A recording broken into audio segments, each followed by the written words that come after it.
In the heart of Rome, the Forum bustles with noise. Marble columns rise like frozen waves above a sea of people. Senators in flowing togas argue over laws that will shape an empire. Merchants call out their wares, exotic spices from the east, silks from China, gold from Africa.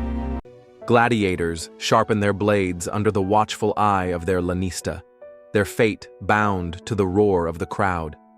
Children tug at their mothers' sleeves, begging for sweet figs. Yet amid this grandeur and life, another market thrives in the shadows.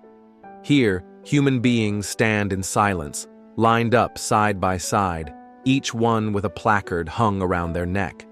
The words inscribed are not names, but labels, skills, origins, defects.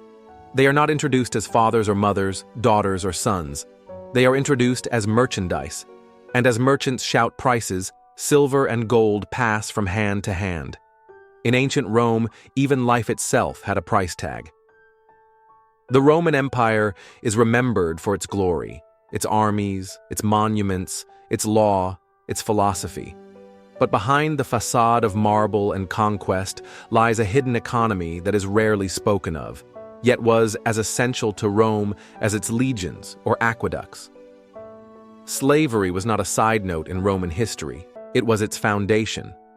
The men who plowed Rome's fields, who built its temples, who raised its children and entertained its crowds, they were not free citizens. They were slaves, bought, owned, spent like coin. Rome's greatness, its rise to power, its very survival, rested on millions of lives bound in chains. But what did it mean to be bought in Rome? What was the cost of a human life in the world's greatest empire? The question is both economic and moral, both practical and terrifying. Records from ancient writers, scratched on papyrus and stone, tell us numbers: 500 denarii for a laborer, thousands for a skilled artisan, fortunes for the prized intellectuals taken from Greece. But hidden behind these neat sums is a truth darker than the ink that preserves them. Rome did not just assign a price to human beings, it reduced humanity itself into a currency. To the Roman elite, the slave market was as common as the fishmonger's stall or the blacksmith's forge. Auctions filled the air with voices, each body displayed as though it were a tool, a beast, or a piece of furniture. Buyers examined teeth, muscles, and even scars. Children were valued not for innocence, but for their potential productivity. A girl of beauty might be purchased for pleasures whispered behind villa walls. A boy with strong arms might be destined for the plow or the mines, where light would fade from his eyes before he reached manhood. And all the while, the crowd haggled, for in Rome, even suffering could be bargained down to a better price. Yet, slavery in Rome was not monolithic. There were hierarchies within the chains. A slave who spoke Greek, who could read poetry or teach philosophy, could fetch sums that rivaled the estates of senators. A slave trained as a physician might cost as much as a small farm.